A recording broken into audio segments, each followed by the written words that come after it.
My lords, my ladies and gentles, welcome to SCA Names for the 21st Century Beyond Europe, Beyond the Gender Binary, hosted by your wonderful Queen of Arms, Juliana de Luna. Thank you all for coming. Wow, there are a lot of you here, which means that a few of my plans are going to have to get altered just a little bit, because I was hoping we were going to have some conversation too. And clearly that is going to be at least a little slow because there are 70 mumble of us here. So what I wanted to do today was spend some time and energy talking about the things that we're doing on the Laurel office side around bringing SCA names into the 21st century. And then also talk a little bit about the things that we need people to do, because there are a lot of useful things that folks can do to help us to get this stuff done. Because I'm going to start with the very shocking fact. I know none of you know this. In the SCA, we are all volunteers. We all have a real life too. I know, shocking. And we will, and what that means is that things move forward slowly sometimes. And the reason they move slowly is not because we don't have goodwill. They move slowly because we're all volunteers. And especially on topics of deep research, we kind of wait for someone to decide to come along and drop down a rabbit hole. So that, for example, in one of the topics that I was just talking about, or that I'm going to be talking about, the idea of names beyond Europe, it turns out that some people many years ago, many years ago, fell down the rabbit hole of Mongolian names.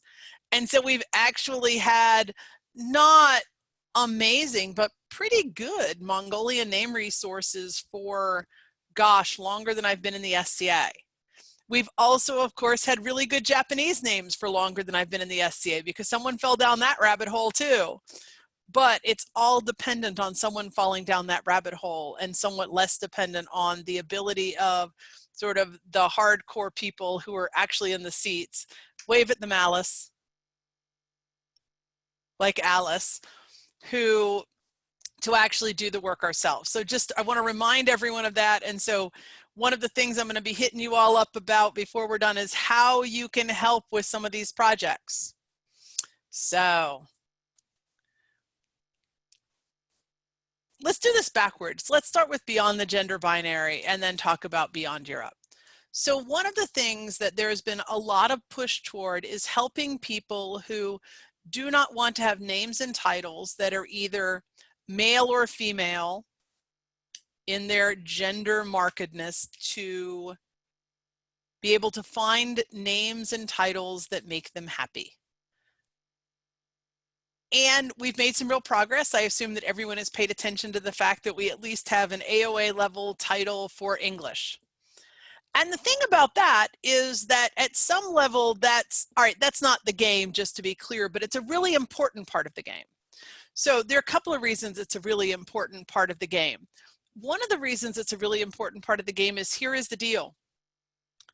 You can use a lower title than the one that is the top title you have. In fact, lots of people choose to use specific titles that are not the highest title they have.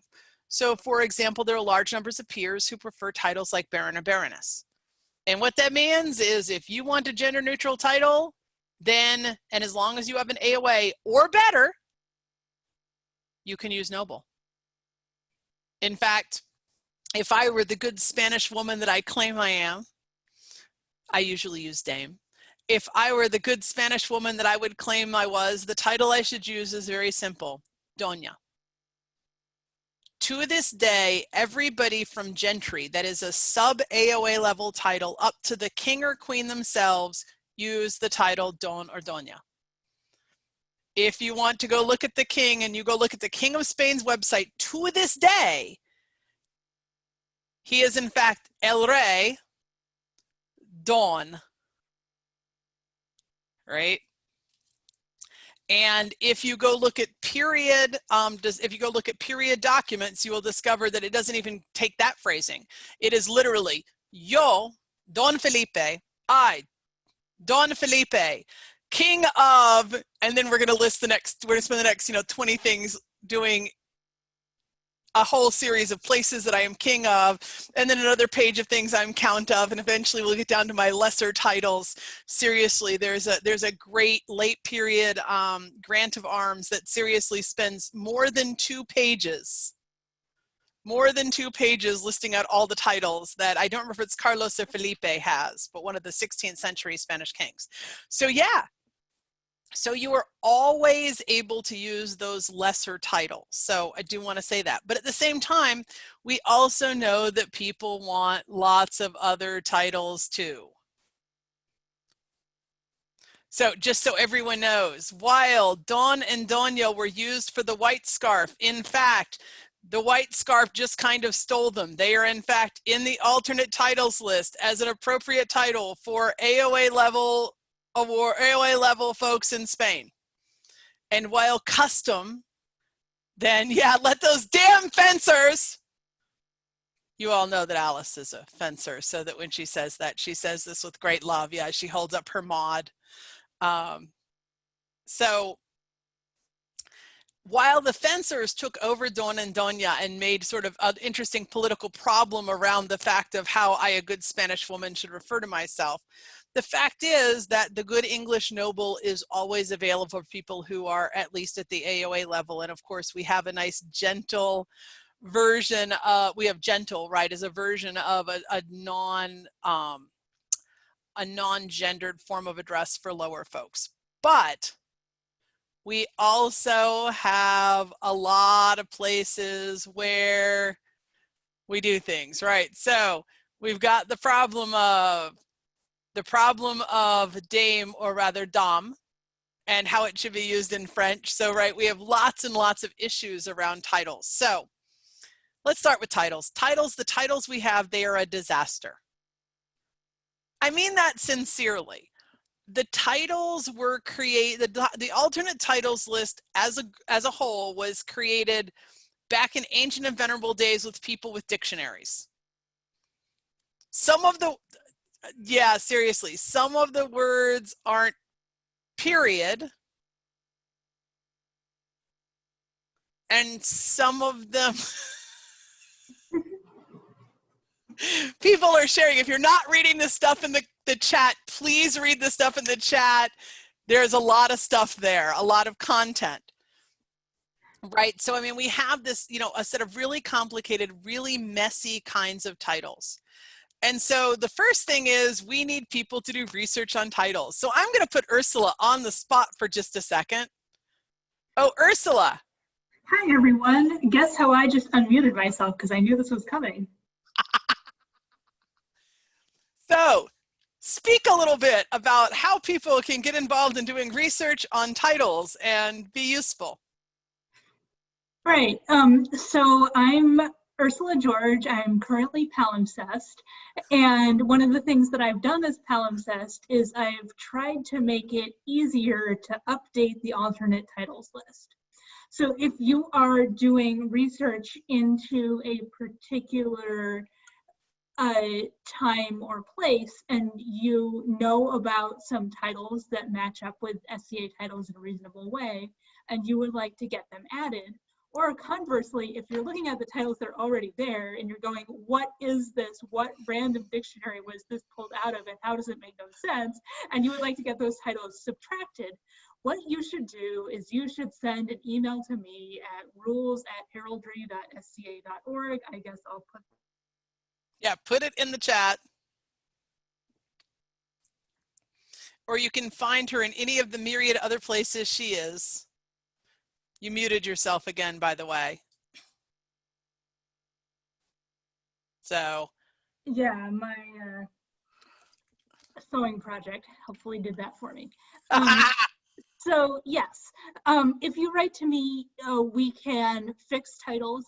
You can do this all in one fell swoop, but you can also do it one by one. So if you're looking at something and you're saying to yourself, well, okay, I see what the AOA title should be and I see what the title should be for their majesties, but it really doesn't make sense in this culture that I'm looking at for a baron and baroness, and I'm just not sure how to deal with that. That's okay. Don't let the perfect be the enemy of the good. We can fix some of them. And yes, I am also slowly working on more titles in more languages that are not gendered. I worked pretty early in my tenure at Palimpsest at making sure that we had a place to put them so that when we came up with ungendered titles, we could figure out how to display them and share them with other people. And now we have them. The answer, again, always, if you're wondering, if you sort of bounce around these ideas and you're not sure about what is happening to a letter, is you need to email me, because if it doesn't get emailed to Palimpsest and then into the Palimpsest spreadsheet of things to do, and then emailed again with a reminder, it doesn't happen.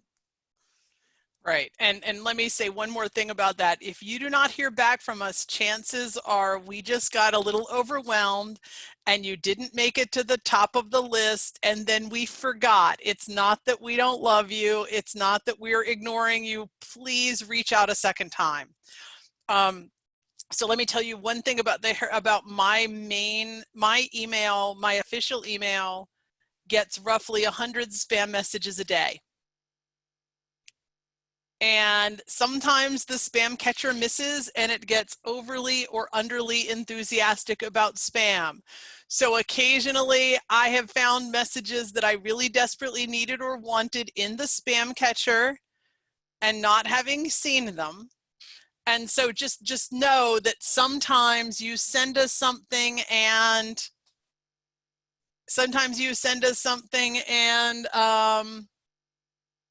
we lose it. So, you know, if you don't get a response, please just write again. Don't assume that we hate you or we don't like you. We just do it. Yeah, exactly. Email Gremlins.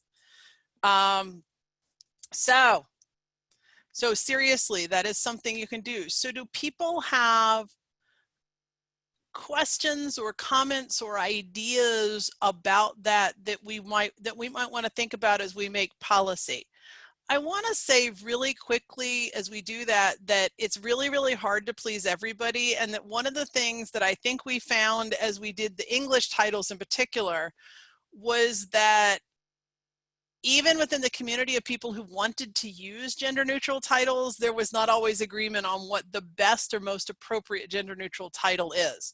I think we've gotten someplace good, and I think Noble is pretty well accepted, but you know, all of these things are going to be ongoing kinds of issues. And I will also say we are never going to get this to be perfect. And the reason we're never going to get this to be perfect is that there are some languages in which for some titles, there's just not going to be any kind of gender neutral equivalent.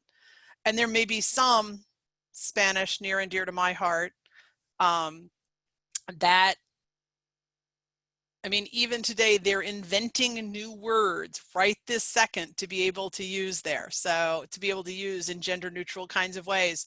And different countries are taking different answers to the question. And so there isn't even an across the Spanish speaking world answer to how you do gender neutrality. So, you know, it's going to be an ongoing kind of thing, but it's something that we're very serious about and we're very interested in working on. So any quick thoughts about any quick thoughts that anyone wants to share about the question of gender neutral titles and things that we need to be thinking about from a policy side? So the question is, how close are we to having peer level neutral titles? Oh, Ursula, do you want to say anything? Yes. So we have a gender neutral title for peers if those peers are knights. We've had that one for a long time. I have a proposal that I was just floating by Juliana and Pelican earlier today for a gender neutral title for Laurels specifically, so stay tuned. After that, it becomes a little bit of a tricky question about what you mean by gender neutral. There are many people within the society who consider that master is a gender neutral title. However, that is both potentially problematic for other reasons, and it only works if what you want out of your gender neutral titles is that they be available to the person with power. If you are somebody who wants your gender neutral titles to sound less masculine, then it doesn't work for you. So this depends a little bit on exactly what your personal concept of gender is and how your personal concept of gender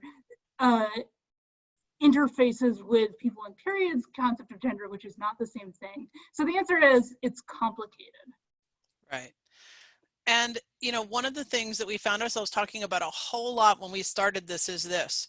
You want to know how queens referred to themselves in period? They referred to themselves as kings and princes and all of this masculine language, right? Elizabeth I did, others did as well, right? And so, you know, one of the things that we sort of struggled with a little bit as we were starting to think about it was thinking about that question of period usage, where the masculine turn to gender neutral is used a whole lot in very period kinds of ways, right? But one of the questions that we are trying to think about is that question of, indeed, how we balance out the question of period kinds of structures versus modern kinds of structures that are gender neutral. One of the things that I would say is that for most of the kinds of titles that we're interested in, I'm not aware of a whole lot of gender neutral equivalents, so I'm very interested, and if people have them, they should send them to us. If there are places where people are doing that, right? There are, of course, a large number of, as Basil just observed, there are a large number of roles that are described now in gender neutral terms, so that we can talk about someone as a sovereign rather than a king or queen, right? And so on and so forth.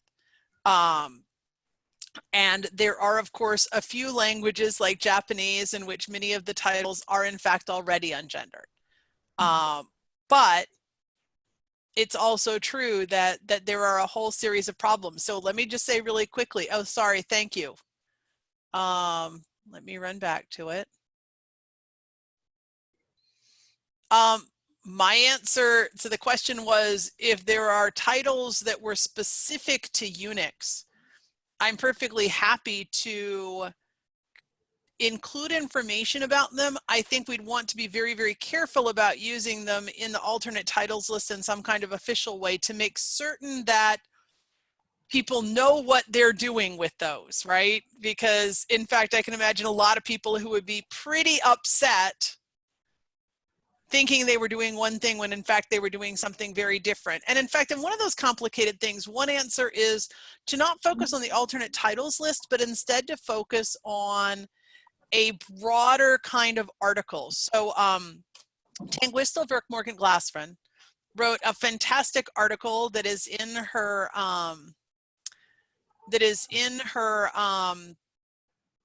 one of her collections. I cannot remember now where it is. Is it an e-commissariat? I think.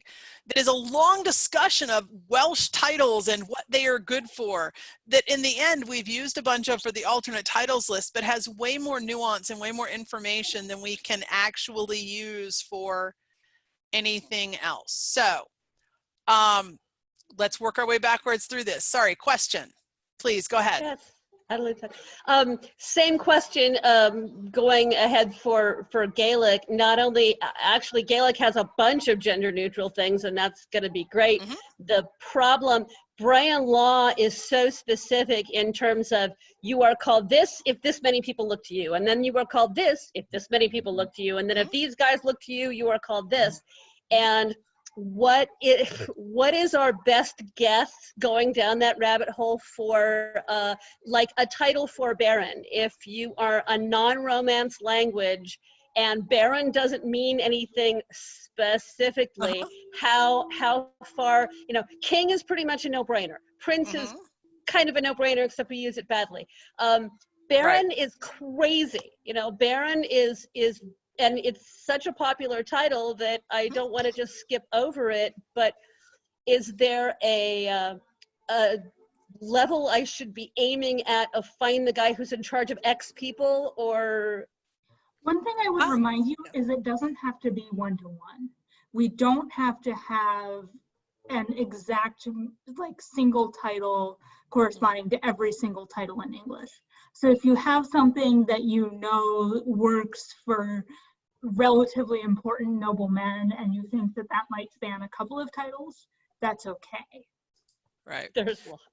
There you go. So really quickly, if you want to ask a question verbally, would you please use the raise your hand thing, and participants, because there are 4 screens of you, so I can't see you all.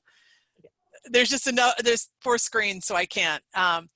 Yes, most of the titles we use are broken in terrible, horrible ways. And back once upon a time, I used to say that if I could go back to the start and redo one thing about the SCA, it would be fix the titles, like fix the way we ranks and titles and stuff. But you know what? I got other things on my plate now. So, you know, we will never fix that. And, you know, besides, I'd never win on that one. As someone observed, there is in fact a project going on right now to identify names that are identified as both masculine and feminine, that is as given names, that are identified as most masculine and gender and feminine for as candidates for names that are not gendered. So there is in fact a project to do that right now. And and again, with by names, there are some places and some languages in which there are plenty of gender neutral by names. And if you're having trouble finding them, please reach out to one of us, to me, to Alice, to Ursula, and we would be glad to help you with that. But you know, when I say fixed titles, just to be clear, what I mean is our entire system of ranks, so that, you know, peers are not called master, whereas landless white trash are called baron, right? That sort of whole mess in all of this, right? I mean, but I can't do anything about it. It's way too late. Even by the time I joined the SCA, it was way, way, way too late. So I think we're making progress on being more supportive around gender neutrality. So let me also make a quick observation about submission stuff, just so everyone knows this. The first thing is that we are asking everybody not to fill in either their date of birth or the gender of the submitter on forms. Just don't do it. We don't want to know. We do not want to know about it. But then the second thing is we do still want to know about the gender that the submitter intends for the name, noting really quickly that don't care is already an option, and that additional options can be written in the comment in the documentation, right? If you want to tell us something specific about what kind of gendered nature the person wants of the name, whether they want one that is, you know, for example, both masculine and feminine or otherwise gender neutral, then that would be really, really helpful.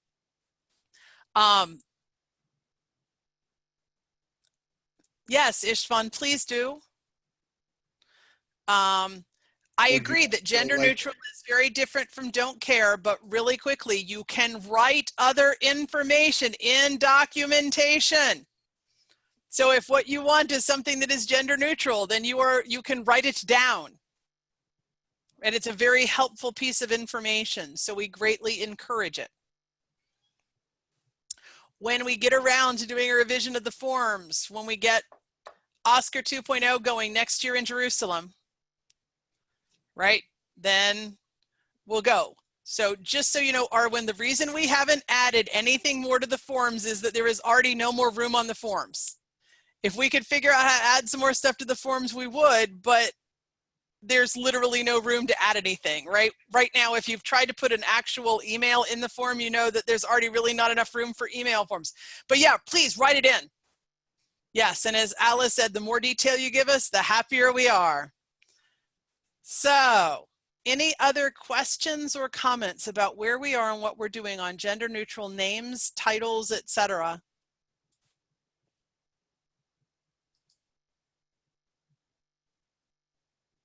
That is correct. Ishvan just said he's not going to make a fix to Oscar right now because he would be murdered.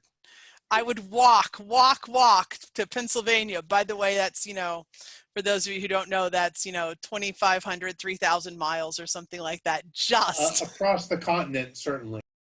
Right, exactly. So let's turn our attention to the Beyond Europe part of this. So as you all know, the board is in the middle of making changes to the documents that manage SCA Inc. That is to say, the American Board of Directors, or the International Board of Directors, which is of course mostly the American Board of Directors. So they have changed the mission statement, but they have not yet changed corpora. This puts the heralds in a weird and difficult kind of position, because we would like to wait until the board finishes making the changes to our overarching rules, that is how we play the game, before we begin to make really substantial changes to SANA and to the standards. So we are kind of in a circle wait and see mode. Certainly, though, you have already probably seen some very real changes in how we are dealing with non-European names and with names further back in time. But here's the deal. The more we know about names from a particular place, the easier it is to register them. So one of the problems that we're running into right now, for example, with names from the Indian subcontinent is we don't know nothing. I mean, we are so profoundly ignorant about things as simple as what languages were spoken where, when, and hence what languages within that area ought to be combinable. And, you know, we start there. And so if somebody says, well, I found this element from this article and this element from that article, then we're suddenly left looking, scrambling around, trying to figure out if one of these places is exactly.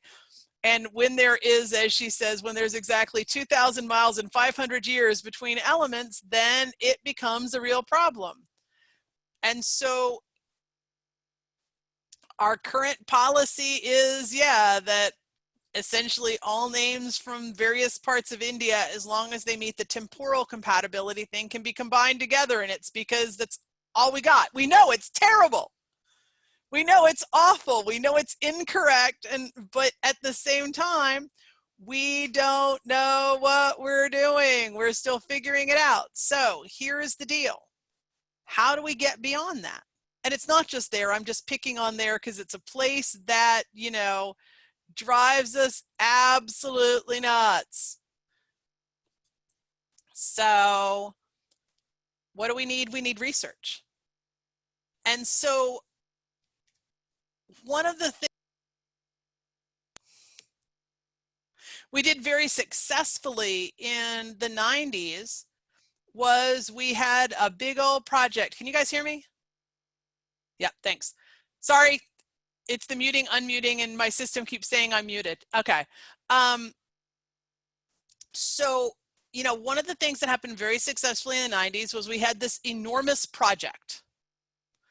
And that enormous project was the Academy of St Gabriel. And what happened is we went from a point where we had like this much knowledge about a whole group of places and groups of people and things to one where we had this much knowledge. And then we were able to start actually doing useful things. And that was true with all kinds of places that today we think of as being kind of normal and easy to do. Things like Hungarian names. As I look at Julia, right? Where when I started doing heraldry, Hungarian, we had like almost nothing. And now we're drowning in information about Hungarian names. If you want to know anything about how to do a Hungarian, so if you want to know the details of it, and yeah, as Istvan says, it's not that Hungarian's easy, it's that we've got specialists who went and did the work and then shared it with people in a way that now I can do Hungarian. I don't know bupkis about Hungarian, but I know which articles to use, right? And so it's a question of doing that. So one of the questions that was just raised is a question about how we are going to deal with places where there's not a lot of information about names from before 1650. Let me begin that by saying that, you know, that's kind of the game we're playing. But, you know, we're going to have to do a lot of exploring and a lot of discussing and a lot of thinking about how we can, deal with, as Adelaide says, cultures where there's no documentation. Having said that really quickly, there are places in the New World where we're drowning in documentation. We just have to get it out there. So for example, I don't know that y'all know this, but mundanely, I'm an anthropologist. I work in Latin America. One of the people who was one of my undergraduate advisors was sort of one of the experts on the colonial period with the folks who live in the Mixteca Alta of Oaxaca. And it turns out that in the 16th century, the Spanish were occupying big chunks of Latin America, and they started doing censuses. And we actually have a ton of information about names in Nahua, the Aztec language, about names in various Maya languages, mostly Yucateco, which is the language spoken in the Yucatan Peninsula in the northern part of the Maya area. We have some data from Peru, though it's a little bit later and a little bit more complicated, and man, it confuses the heck out of me, though I've been looking at it. And so one of the things that we need is, in some places, we just need people to dig. And I just saw this because here's what happened. Somebody just said, I have a Roma client and can't find much. And then two different people said, oh, I have Roma data from here and I have Roma data from there. And it's not a lot. And it's never going to be a lot for people who are marginalized, for people who tried to avoid having their names recorded. But that's, you know, that's one of those things, but that doesn't mean there isn't any. So Patari says that one of the things here is we seem to focus on documentary evidence and de-emphasize other kinds of onomastics research, such as using historical linguistics or extrapolating from toponymic evidence. So let me say really quickly, I do think we use toponymic evidence, though most of that toponymic evidence we use has been digested by academics. So for example, Fellows Jensen. A large number of the names from Fellows Jensen are in fact not attested as names, but are rather attested as elements in place names in the UK. And there are similarly other places in which academics have done that work. Oh, sorry. Toponymic evidence is evidence from place names. So, for example, if you open Fellows Jensen, you will discover that there is some, you know, some place and it's, I'm going to be, you know, it's like Thor's home, right? Or some similar kind of word. And then from there, we know that there was Thorsby. Thank you. From there, we know that there was some dude named Thor who had a town named after him.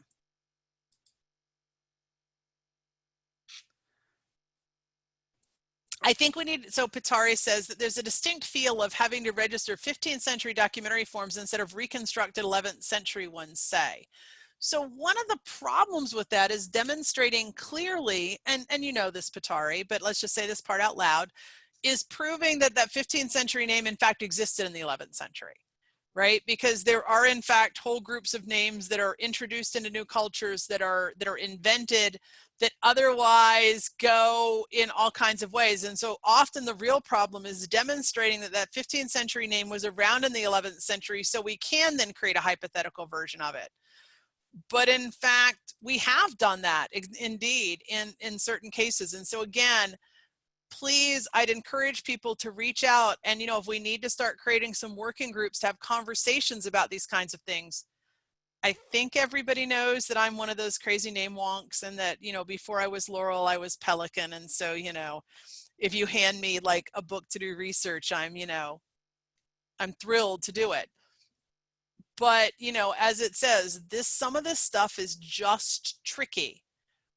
And so one of the things is that when we have to make those decisions about how things go back, it requires a lot of work and it requires a lot of expertise. But as Alice says, she's gonna have some free time real soon now. And summer just started for me. Remember, we're opposite from Locock. And I teach at a university, and what that means is that 3 weeks ago I had graduation, and since then I've been crazy with some administrative stuff I'm doing that's a part-time job. But after that, I'm going to have some time and energy to devote to this. So please, one of the things that's true, let's see if, hey Brian, can we set up a thread just to get people sort of hooked up with us so that they can get emails passed back and forth? On the Discord? Yeah, on the Discord. Yep, I will set up a channel now. Perfect. So those of you who are interested in doing this, we will post our contact information. So please, yeah, so send to her and also to, yeah, me. Let me give you my personal one as well as, of course, my official one. Because, of course, these are projects that are both projects that we're doing because we're in these official positions, but they're also projects we're doing because we're crazy name wonks and, you know, this is like what we eat for lunch. For anyone who's interested in Nahua stuff, seriously, there's an entire census of a town in Morelos with like every single human being practically in it named. So there's a ton of women's names as well as men's names. It's pretty amazing. And so the answer is people who want to learn are welcome as well, but this is not a place for you to come if what you want is, can you please help me to document this one name? Do feel free to ask us that and we'll do what we can. But this is a place for people who want to start helping to dig into this and get involved. And so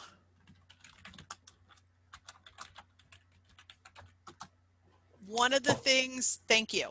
One of the things that we're trying to do is to create that corpus of information, because once that corpus of information is there, then it's really easy, because instead of somebody struggling and trying to do things and sort of, you know, in the end making things up to try to sort of get to something, then you're doing something really different, right? So for example, you would know, just to pick on something, that if you want a lovely colonial era Nahua name, then essentially what you want to do is pick a lovely, boring Christian name. That's your first name, because you would almost assuredly have been baptized. And then you pick your lovely Nahua name that's your by name, but is the name that you actually go by. Because that's how their names are recorded over and over and over. That's what they used. And so, you know, that's one of the things, is helping people to just learn, okay, so this is what the structures look like. And these start to then function as patronymics, and then suddenly we're into a structure of, oh wait, this is how you can do this. And I'm picking on the Latin American stuff because I know a lot about Latin American kinds of names, just because it's something I'm really interested in and something I've spent a lot of time and energy trying to figure out. But we need people to do lots of things, and we need people to dig out there and see what's there, because it turns out that there's way more stuff out there on the internet than anybody imagined. So questions, comments, ideas, things we should be thinking about?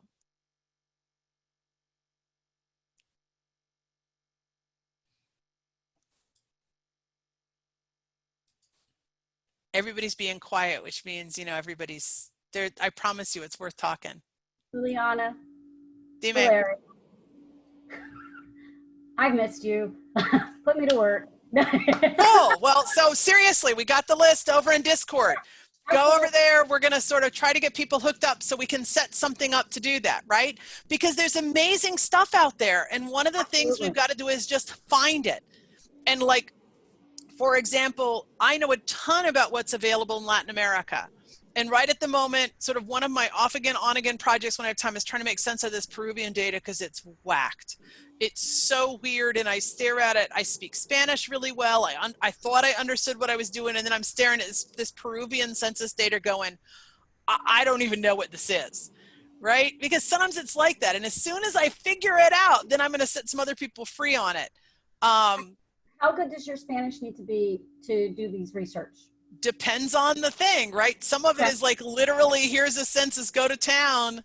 Here are the names. Some of it is stuff that requires you to actually understand the things. Like I said, this Peruvian census is just weird I'm literally having trouble looking at it going, is that part of their name or not kind of stuff, right? When I say it's whacked, that's what I mean, is I'm trying to figure out literally what's the name, what's a title, what's something else, what am I even looking at, right? And until I do that, I'm not going to sort of pass it off to somebody else. But there is a ton of stuff that's out there, and we keep finding more and more and more of it. And so that's what we need to do. We need people to do research on what? On all the things. So, you know, one of the things, we've got some pieces where we can point you in the direction, they're already breadcrumbs, and there are other places where we don't. Allison, you're muted. Unmuting. No. That's what I was trying to do. Mouse failure. I had two thoughts on what you were saying. One was, you do not have to be a linguist. I'm a linguist. But I think for this project, a lot of people who are historians would also be very, very useful.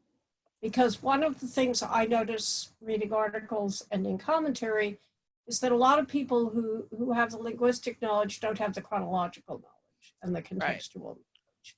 And that's really key. The other thing is that there are a lot of sources out there now in digitized original manuscripts that were not there even 4 years ago. The Vatican, the British Museum, Oxford, various other places are there, and it would be worth exploring to see what new things were up there. I know for a fact that some of the stuff that you're talking about is actually now available in original manuscript form. You don't have to work from the published forms, and that could be very useful too. The archives from the Church of Jesus Christ of Latter-day Saints, they have books upon books of archival stuff that is just amazing that you can go through and read, and census documents, birth certificates, everything all written out that go all the way back. There's also a lot of stuff coming published in books. For instance, in Arabic, there was one place I came across a statement that of all the books translated from Arabic into English for the first time, about half of them have been in the last 20 years. Yep.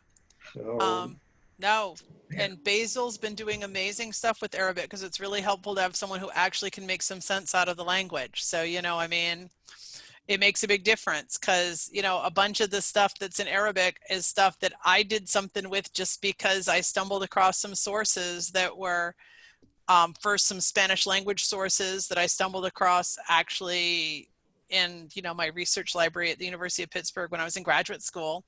And then I found later, you know, some stuff in about, you know, Cairo and Jews in Cairo. And man, since I started working on that, more and more and more of that stuff has been published in more and more and more sophisticated ways so that, you know, you can get much closer to, oh, this is what's actually there, even if you don't read Arabic or Hebrew. But we also need people to do that kind of thing. We need people who read the stuff. That's great. But there's also a lot of stuff that literally just requires data mining. And back to historian kinds of things, one of the things that we have a desperate need of, back to the subcontinent of India, we desperately need a sense of just literally, if it's 1000 AD, who's speaking what language where? If we're in this kingdom or this empire, what are the languages that are being spoken? Because, you're muted, Sarah. Come on, unmute yourself and say it. I wasn't actually saying anything to the chat. I was trying to say something to my husband. Oh, okay, sorry. I thought, since it was a topic near and dear to your heart, I thought you were yelling at me. No, I wasn't. But I mean, seriously, and I've gone and read Wikipedia. I've research this stuff by reading Wikipedia articles. I know, I'm so embarrassed. It's so embarrassing. But what that tells you is that somebody needs to actually do some very simple work of figuring out some really simple historical stuff that we just don't know. But Wikipedia sometimes has links to primary sources. That's always a good starting point. Yeah, and so there's a lot of just historical work that needs to be done in a lot of these places, right? So, there's a lot to be done, and until we have that work, we can't answer some of the other bigger questions. Can I throw in an extra point about that you've touched on and Alison's touched on? Mm-hmm. I've got some garb which I sort of consider my generic Islamic garb, and I quite like it, but I try to avoid wearing it because when I do, I'm in Australia. It's a very, very vanilla part of the country, a very vanilla country, unfortunately. We go to a lot of trouble to make sure that brown people don't feel at all welcome here, which is not something I'm proud of. But what that means is when I'm wearing garb that I consider Islamic, I'm suddenly the source of information about Islam in the SCA for everybody else. And that is something I don't feel I'm able to do because I just don't have that information. So I think, as Alison said, it's not just the linguistics, it's the history. When we're presenting, especially when we're presenting cultures outside the sort of, Vikings, Germans, Italians, and English people, it's really useful if the same information about how to make an Indian name also talks about the history of India, which means they should be together. It should be that when you are researching a name that is Indian, Mayan, Islamic of any sort, and so on, we really have to accept that, yeah, for a lot of people, especially us white honkies, as soon as we have those names and that garb and so on, we've suddenly got a responsibility. And I take that seriously enough that I basically have to stick with my my Frankish and my German and so on, because, luckily nobody expects me to be an expert on them because everyone knows about the French and the Germans. But there's that whole extra layer that I think is really important. Yeah, I mean, one of the things we're all really reminded of is the ways in which this whole situation right now is really complicated in really good ways, but it really complicated. So when I want to speak about things from the New World, I present myself as a Spanish woman who's Mexican born. When I want to speak to the New World, that's my sort of persona around that, is someone who is a child of conquistadors, but who married back home, right? So I don't place myself as non-European because I don't feel comfortable doing that. But at the same time allows me to place myself as someone who actually has a fair amount of knowledge about this place, which I do. But yeah, it does. It makes for a weird sort of kind of thing. And I would encourage people, especially when you're thinking about marginalized communities, to think very carefully about what you are doing.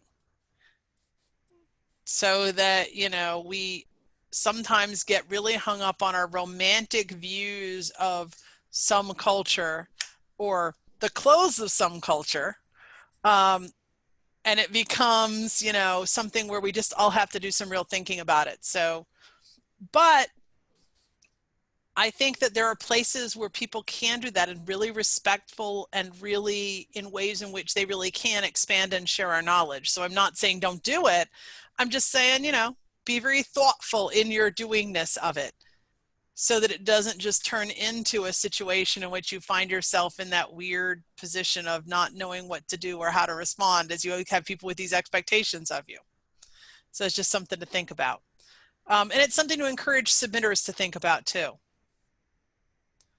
And, it's true, a lot of people have very romantic associations with some very marginalized groups. And we just have to be really, really cautious about that, right? So we have like 5 minutes left if we run till the very hour. Any last thoughts for us?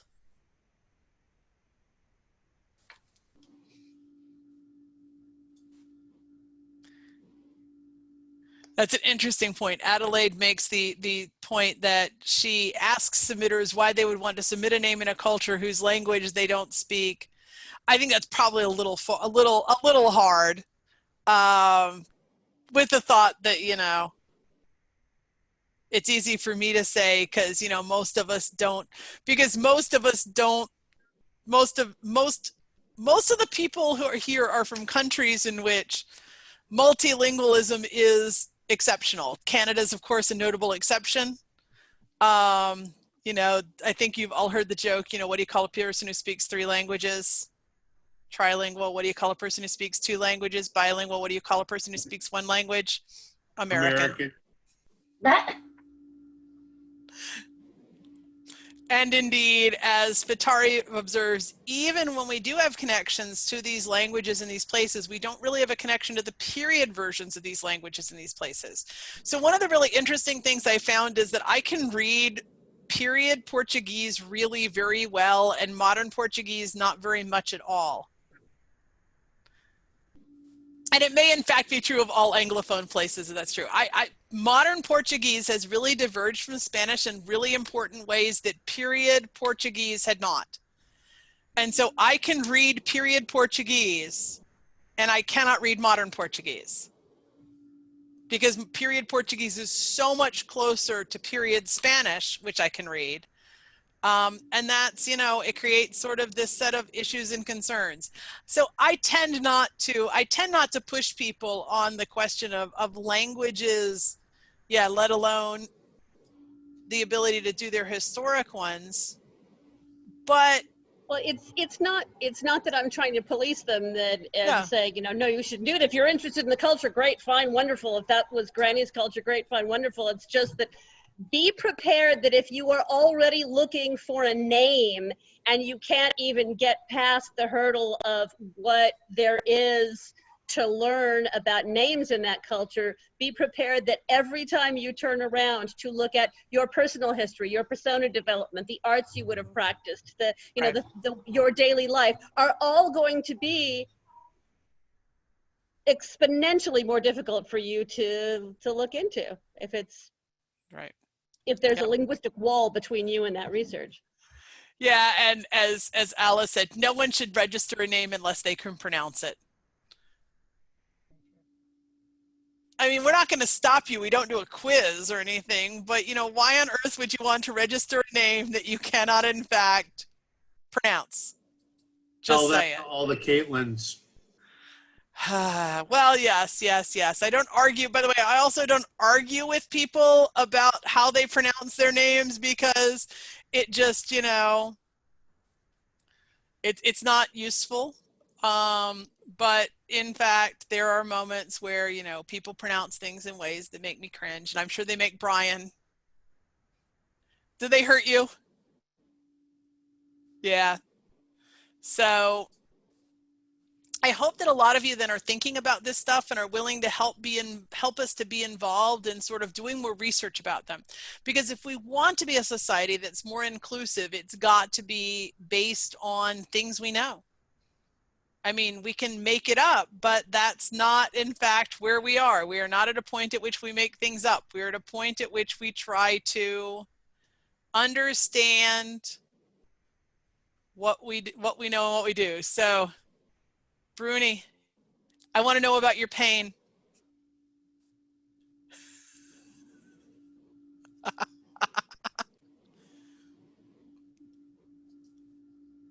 Julia, I had one capped thought. Sure. Which is, talking about all this makes it sound very intimidating and so much to do, so far to go. I have the perspective that I can look back and see how far we've come. And believe me, the distance we have to go is far less than the distance we have already come. That's absolutely true. We stand on the shoulders of giants, and, you know, we can keep working on things. But yes, it is true that we also have a problem with people who actually have the linguistic and cultural knowledge sometimes are treated in weird kinds of ways too, right? But there's more and more and more and more and more and more out there.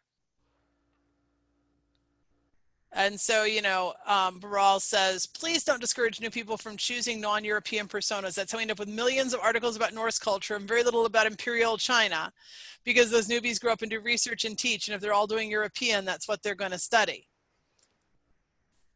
So, you know, let's sort of finish there, which is for a claim of, you know, we do in fact have people who are interested in these other places in stuff beyond Europe, and we should encourage them in important kinds of ways. This is not a question of being one thing or another. And so, you know, that's where we are. And so one of the things that we've got to do is we got to do a lot of research to do that.